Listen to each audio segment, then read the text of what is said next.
In the center of the restaurant, glowing with Christmas lights, Finn Archer quietly slipped a small cake before his son, Otis Archer, during his brief break. Father and son lit a single candle, smiling softly as though hiding the entire world.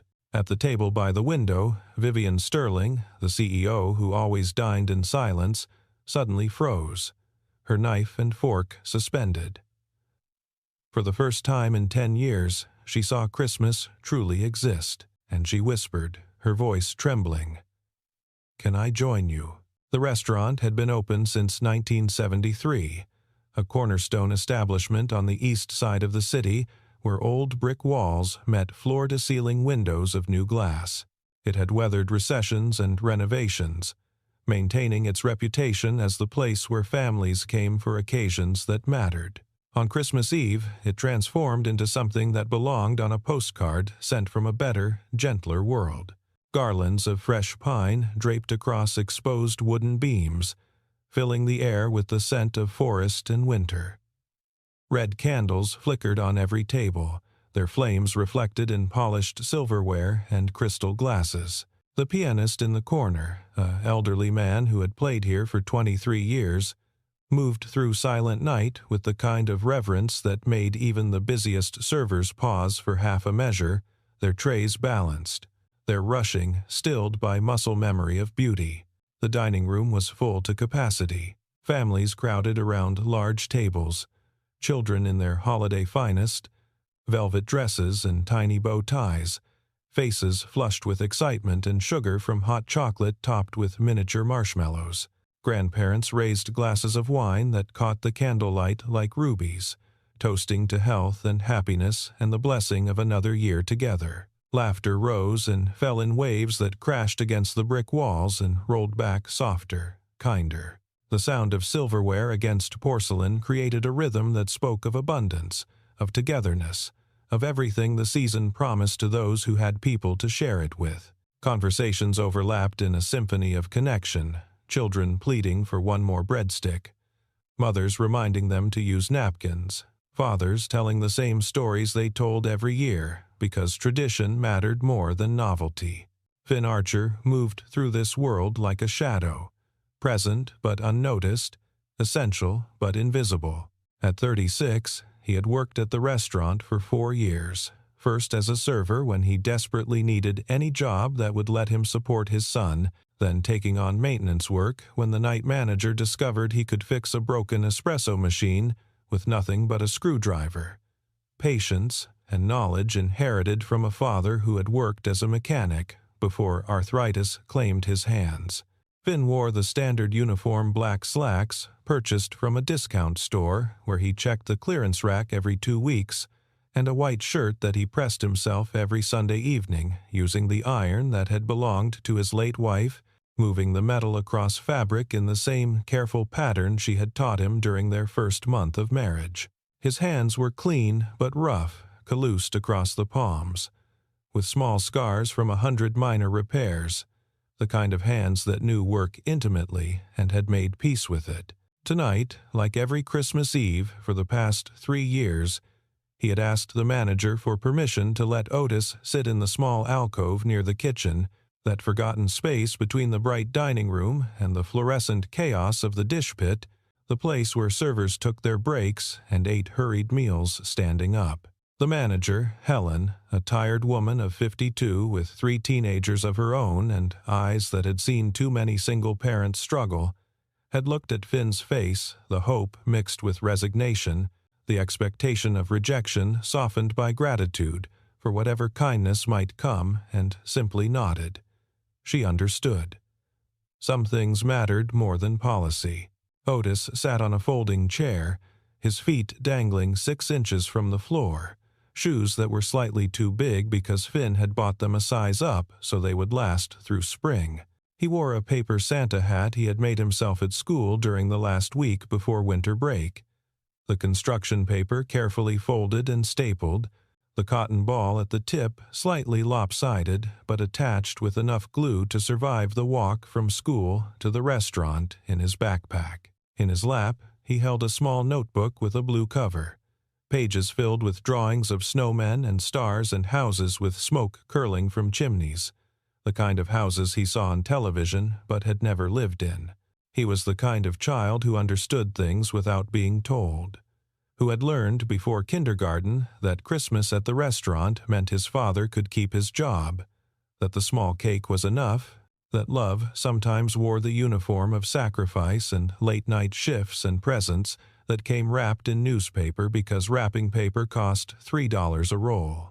Vivian Sterling occupied table 17, the corner spot by the floor-to-ceiling window that overlooked the street where taxis and cars passed in streams of red and white light.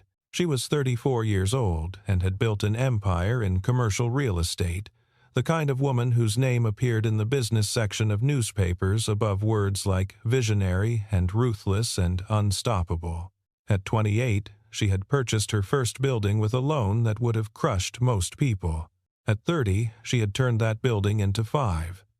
Now she owned properties in 7 states, each one managed with the same cold efficiency that had made her successful and utterly alone. She came to this restaurant 3 times a week, always alone, always ordering the same thing: grilled salmon with no sauce, because she did not trust her body to digest rich food after years of eating meals from her desk, steamed vegetables cut into uniform pieces, a single glass of white wine that she sipped exactly 3 times before abandoning. The servers knew not to make small talk. The manager knew to seat her away from families, away from celebrations, away from anything that might remind her of what she did not have.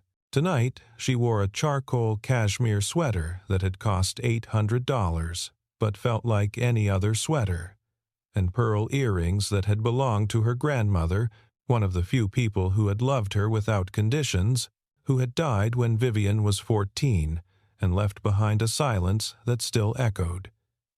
Her table was set for 1. It was always set for 1, with a single napkin folded into the shape of a swan, a single water glass perspiring gently in the warm room, a single menu that she never opened because she always ordered the same thing, as if variety might introduce chaos into a life built on control and predictability. The restaurant breathed with warmth and noise and the complicated beauty of human connection. At table 4, a family of 8 sang Happy Birthday to a little girl who stood on her chair to blow out 5 pink candles on a chocolate cake. Her face scrunched in concentration, her wish whispered so quietly only she would ever know what she had asked for. At table 9, a couple in their 70s held hands across the tablecloth embroidered with holly leaves, their fingers intertwined like roots grown together over decades, the wedding rings worn smooth by time and devotion.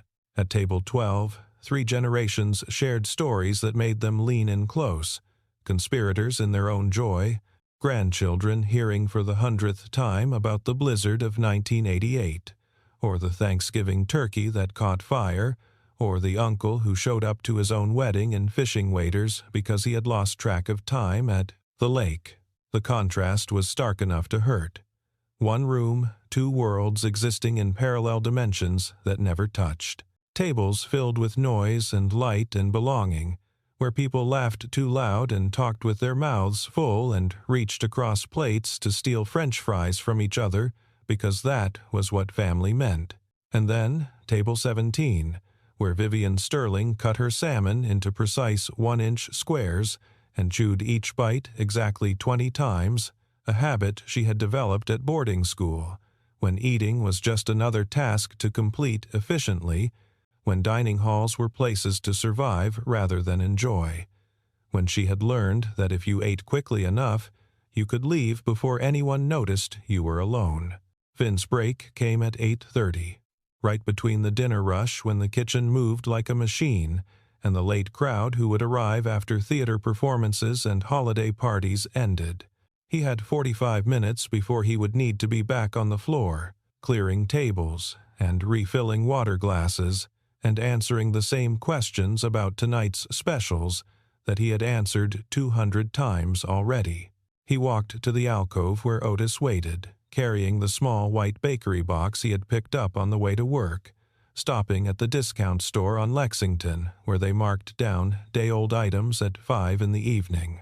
Inside was a cupcake from the clearance rack, chocolate with vanilla frosting, reduced from $3 to $1.50 because the frosting had smeared slightly during the day, creating a small imperfection that made it unsellable at full price, but perfectly fine for a 7-year-old boy who would not care if the swirl was crooked. Finn had smoothed it as best he could with the back of a plastic knife from the break room, trying to make it look intentional, like he had chosen this design specifically. Now, he set it in front of his son like it was something precious, like it was a layered cake from the French bakery downtown where a single slice cost more than Finn's hourly wage. From his pocket, he produced a single birthday candle, white and thin, the kind that came in a package of 50 for $2 at the grocery store, the kind he bought once a year and rationed for small celebrations, Otis's actual birthday in March, and Christmas, and sometimes on Fridays when the week had been particularly hard, and they both needed a reminder that small joys still existed in a world that often felt designed to crush them. Otis looked up at his father. His eyes, the same hazel as Finn's, the same eyes that had belonged to Finn's own mother who had died when he was 12, held something ancient and young at the same time, a wisdom that came from watching his father work 3 jobs to keep them fed, mixed with the innocence of a child who still believed that goodness would be rewarded. "Is it okay to do this here?" he whispered, his voice barely audible above the distant clatter of dishes and the muffled sounds of celebration from the dining room. "We'll be quick," Finn said. He struck a match from a book he had taken from the bar, the kind with the restaurant's logo printed on the front. The match hissed to life, sulfur sharp in his nostrils. He cupped his hand around the flame to shield it from the draft that came from the kitchen door, swinging open and closed, as servers rushed between worlds. He touched the match to the wick. The candle caught, burning steady and bright. A single point of light in the dim alcove that smelled of industrial soap and fryer oil, and underneath it all, the faint scent of cinnamon from someone's discarded hot chocolate. They sat together in that small space between the kitchen and the dining room, between the clatter of dishes being washed by men who spoke Spanish and laughed at jokes. Finn did not understand, and the murmur of satisfied customers who would leave generous tips because Christmas made people feel wealthy even when they were not. Otis began to hum Jingle Bells under his breath, a sound so soft it might have been mistaken for the building settling or the hum of the industrial refrigerator in the back. Finn hummed along, his voice slightly off-key but earnest. For 3 minutes and 40 seconds, they existed in a bubble of their own making. A private world where poverty did not matter because they had each other, where a $1.50 cupcake tasted like a feast because it was shared with love. "Dad," Otis said, his voice barely audible, fragile as spun glass. "I'm sorry we can't go home and have a big dinner like other families." Finn reached across the small plastic table and took his son's hand. The boy's fingers were cold despite the warmth of the restaurant. Always cold because he was too small to generate enough body heat because the winter coat Finn had bought him from the thrift store was good but not great, serviceable but not perfect. His throat tightened with the familiar ache of wanting to give his son the world and having only a cupcake to offer. "Otis, listen to me. You are my family. Sitting here with you is the best Christmas I could ask for, but I didn't get you anything." Otis's eyes dropped to the table. All the other kids at school were talking about the presents they bought their parents. Timothy got his mom a necklace. Sarah made her dad a picture frame. "I didn't have money for anything. You're here. That's everything." Finn squeezed his son's hand gently. "You know what the best present is? Having someone who wants to spend time with you. Everything else is just stuff. You are the gift, Otis. You always have been."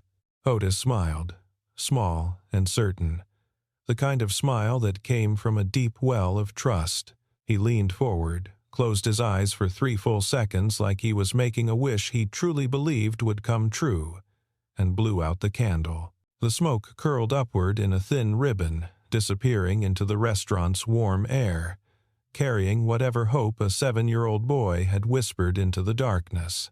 From table 17, Vivian Sterling watched it all. She had not meant to.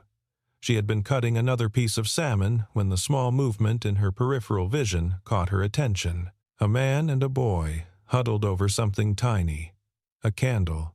A song hummed so quietly she could not make out the melody. The joy on the child's face when he blew out the flame. The way the man's shoulders relaxed, just for a moment, as if he had given his son the world.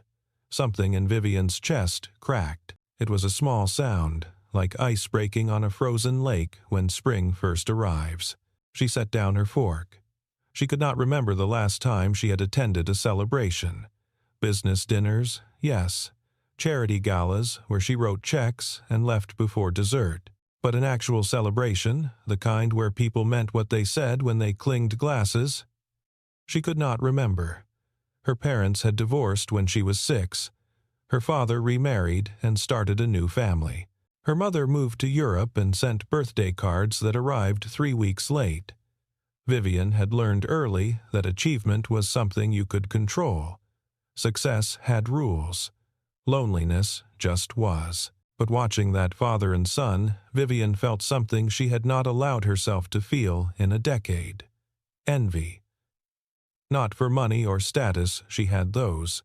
Envy for the simple fact of being wanted, of having someone wait for you, of mattering in a way that had nothing to do with quarterly earnings or shareholder value. She lifted her hand.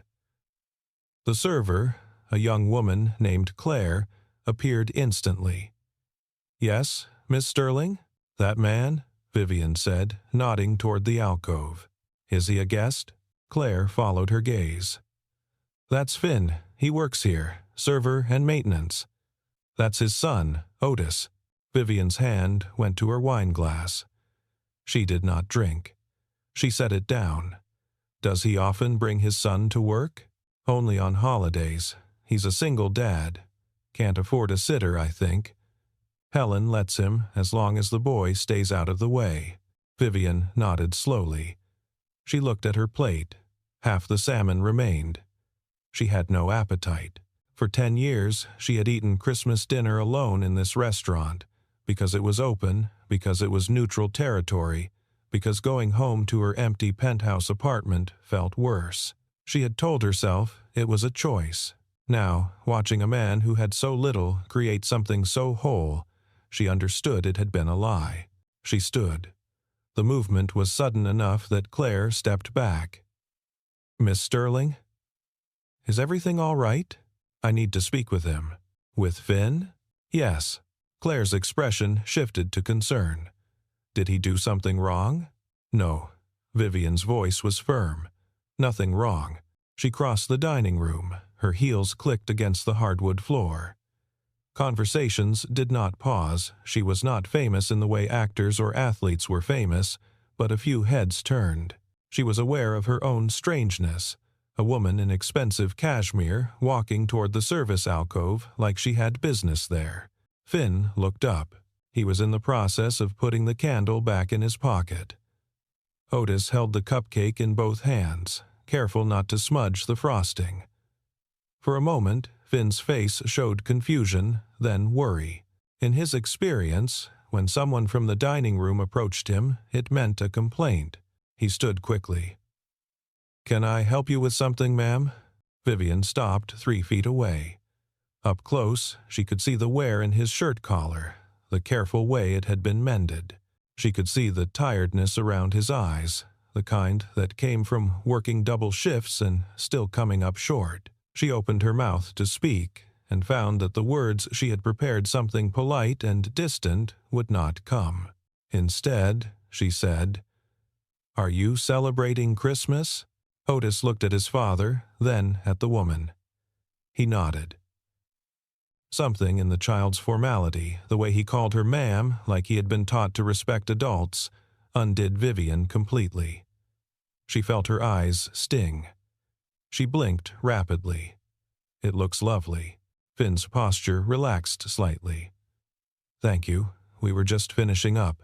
"I don't mean to intrude," Vivian said. The words came out halting, unpracticed. "But I was wondering." She stopped. This was absurd. She was a woman who negotiated billion-dollar deals without flinching. She could not ask a simple question. "Would it be all right if I joined you?" Finn stared at her. Otis tilted his head, his paper Santa hat shifting to one side. "Join us?" Finn repeated. "For Christmas," Vivian clarified. Her voice was barely above a whisper now. "I don't have anyone to celebrate with. And you both look so happy." "I just thought—" She stopped again. "I'm sorry. This is inappropriate." "Forget," I asked. She turned to leave. But Otis spoke up, his voice clear and certain. "You can sit with us. We have an extra chair." Vivian looked at the boy.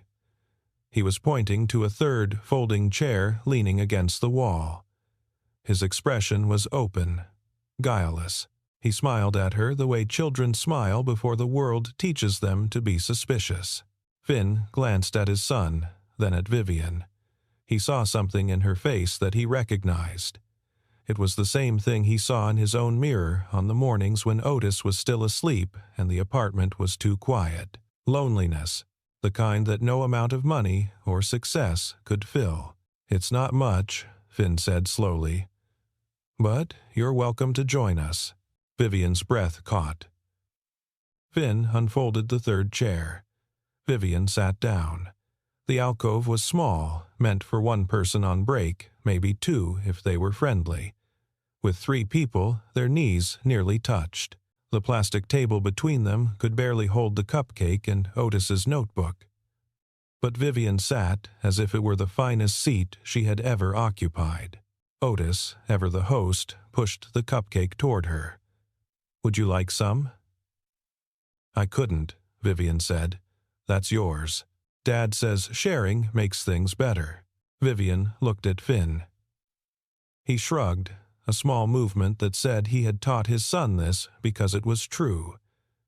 She carefully broke off a small piece of the cupcake. The frosting was sweet, the kind of sweet that came from a discount bakery. But it tasted like something more. She ate it slowly. Otis began to talk. He told her about his school, about the snowflake craft he made in art class, about his teacher, Mrs. Patterson, who let him read chapter books during quiet time. Finn sat quietly, watching his son with the kind of attention that made it clear this child was the center of his universe. Vivian listened.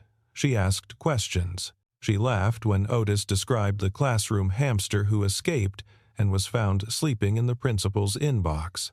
For 20 minutes, Vivian Sterling forgot that she was a CEO, forgot that she owned buildings in 7 states, forgot that her calendar was booked 3 months in advance.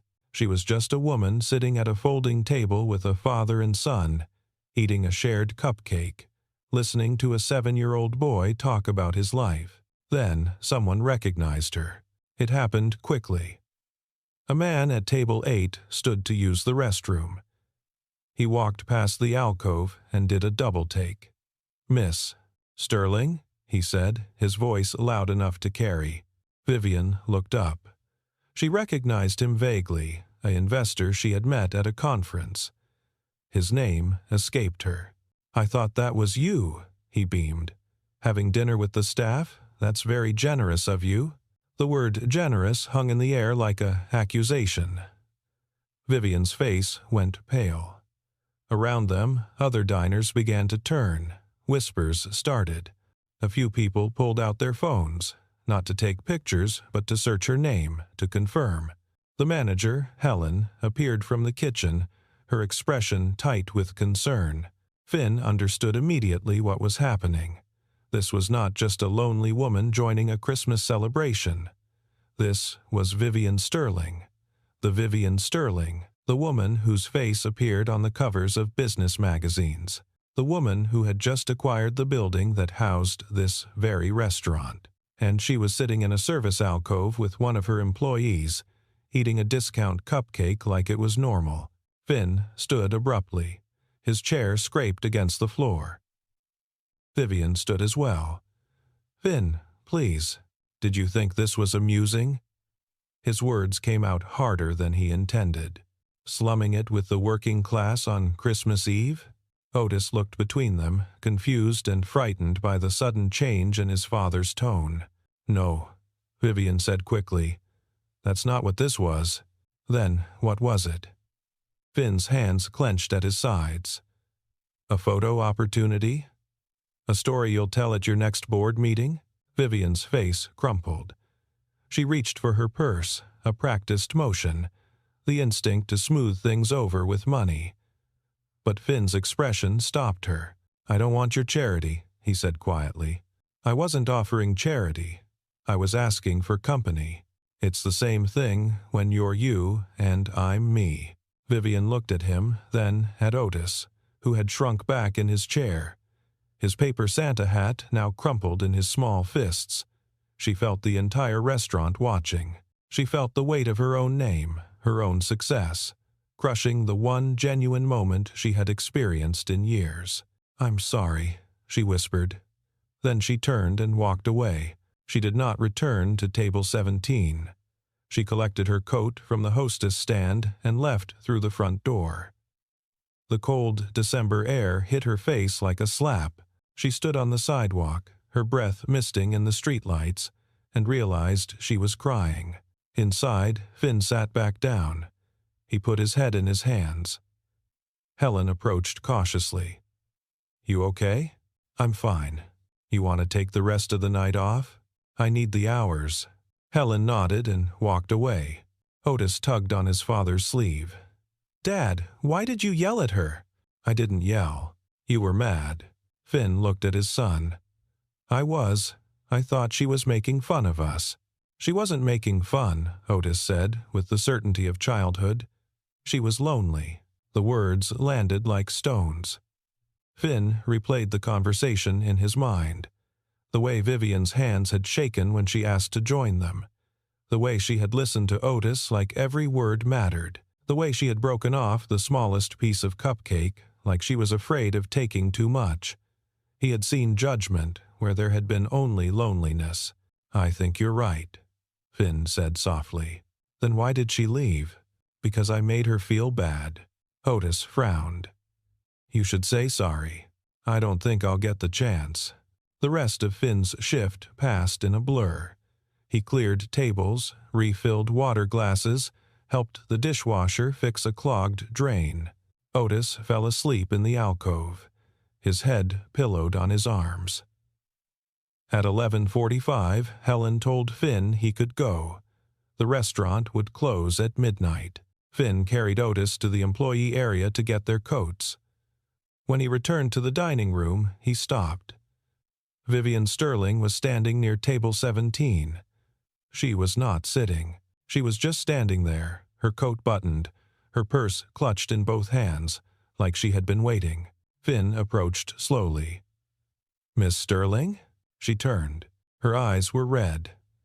"I came back to apologize." "You don't need to." "I do." She took a breath. "I'm sorry for putting you in that position. I wasn't thinking about how it would look. I was just..." Her voice broke. "I saw you with your son, and I wanted to feel that.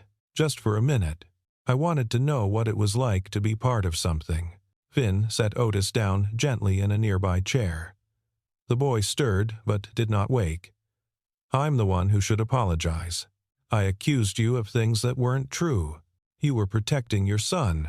That's not something to apologize for." They stood in silence. The restaurant was nearly empty now. The pianist had left. The last few servers were stacking chairs. Outside, snow had begun to fall, light and delicate, the kind that disappeared the moment it touched the ground. Otis woke up. He rubbed his eyes and saw Vivian. His face lit up. He reached into his coat pocket and pulled out the paper Santa hat. It was wrinkled and slightly torn, but he held it out to her. "You forgot this." Vivian stared at the hat. "I didn't. I made it for you," Otis said. so you could be part of our Christmas party." Vivian took the hat with shaking hands. She put it on her head. The cotton ball hung limply to one side, and then she cried. Not the careful, controlled tears of earlier, but deep, wrenching sobs that came from a place she had locked away for decades. She covered her face with her hands, ashamed of the rawness of it. Otis got up and hugged her waist. Finn stepped forward, awkward but genuine, and put a hand on her shoulder. They stood like that, three people who barely knew each other, connected by the simplest and most profound of human needs, the need not to be alone. When Vivian's crying subsided, she wiped her eyes with the back of her hand. "I don't know how to do this," she said. "I don't know how to let people in." "None of us really do," Finn said. "We just try." Vivian looked at him. "Can I tell you something?" "Of course. I grew up in boarding schools. My parents were always traveling, always busy. I learned early that if I wanted love, I had to earn it with achievements. Straight A's, awards, success. I've been chasing that my whole life. But tonight, sitting with you both, I realized something." She paused. "You can't earn belonging. It's just given, or it's not." Finn thought about his own life. His wife had left when Otis was 2, unable to handle the stress of a special needs child. Otis had asthma that sometimes required hospital stays. Finn had chosen his son over everything else. He had given up a better-paying job that required travel. He had learned to budget in ways that would have seemed impossible before, but he had never once regretted it, because Otis looked at him like he had hung the moon. "You're right," Finn said. "It's not earned. It's just there, if you're lucky enough to find it." Vivian straightened. She was still wearing the paper Santa hat. "I want to do something for you both." "Not charity," she added quickly when Finn opened his mouth. "Something that matters." Over the next few weeks, Vivian kept her word. She did not write Finn a check. She did not offer him a job he had not earned. Instead, she used her position as the building's owner to require the restaurant to improve its employee conditions. Paid sick leave, health insurance, a living wage. Helen, the manager, was promoted to general manager with a salary that let her worry less about her own children. The changes affected everyone, not just Finn. Finn saw Vivian 3 more times over the winter. Once, she came to the restaurant for dinner and sat at table 17, but this time she invited Finn and Otis to join her on his break. They talked about ordinary things, the weather, a movie Otis wanted to see, a recipe Vivian had tried and failed to cook. Another time, she attended one of Otis's school concerts, sitting in the back row, clapping loudly when he sang his solo. The third time, she helped Finn fix the heat in his apartment building by calling the landlord herself and threatening a lawsuit.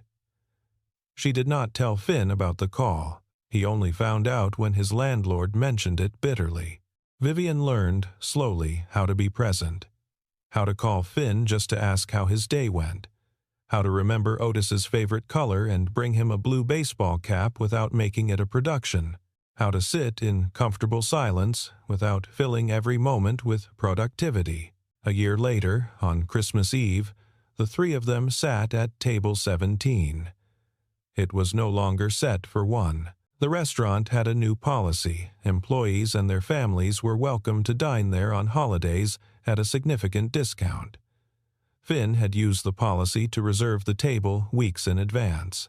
Otis, now 8, wore the same paper Santa hat, carefully preserved and reinforced with tape. Vivian wore a red sweater instead of her usual charcoal. Finn had bought a new shirt for the occasion, though he still pressed it himself. They ordered too much food and shared everything. They laughed when Otis knocked over his water glass and Finn caught it mid-fall. They sang Happy Birthday when the servers brought out a cake for a little girl at table 4, joining in like they were part of her family too. Near the end of the meal, Vivian set down her fork and looked at Finn and Otis. "Thank you," she said quietly. "For what?" Finn asked. "For giving me a place at the table." Otis grinned. "You're always welcome here." Vivian smiled. It was a real smile, the kind that reached her eyes and changed her entire face. She looked younger, lighter, like she had set down a burden she had been carrying for 30 years. "And that's the greatest gift I've ever received." Outside, snow fell in earnest, blanketing the city in white. Inside, the restaurant glowed with warmth and light and the sound of people who had chosen each other, not because of money or status or obligation, but because loneliness recognized loneliness and decided, against all odds, to try something different. Christmas, Vivian had learned, was not found at the VIP table. It was found wherever someone waited for you, wherever someone saved you a chair, wherever someone said, without hesitation and without conditions, "You can sit with us." And for the first time in her life, she had.